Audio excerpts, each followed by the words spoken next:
Hello everyone, क्या हाल है आप सबके। अच्छा ये बताएं, आप लोग कितने ज़हीन हैं, कितने आइंस्टाइन हैं। चलो आज तो पता चल जाएगा ना। आपके पास हर सवाल के 3 सेकंड है। 3 सेकंड के अंदर आप सवाल का जवाब कमेंट सेक्शन में बता सकते हैं। और अगर चैनल पे न्यू है तो जल्दी से चैनल को सब्सक्राइब करें। तो स्टार्ट करते हैं आज की मज़ेदार वीडियो।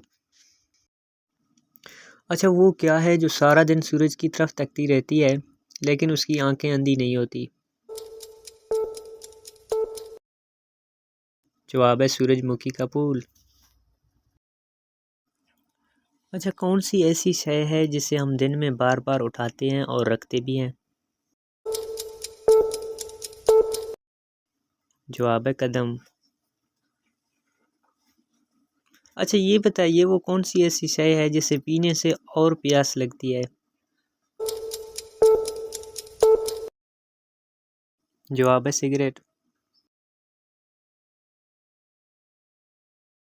कौन सा ऐसा परिंदा है जो जलने के बावजूद जिंदा रहता है।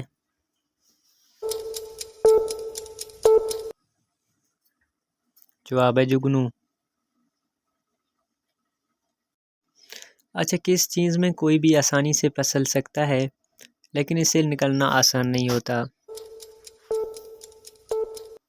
जवाब है मुसीबत।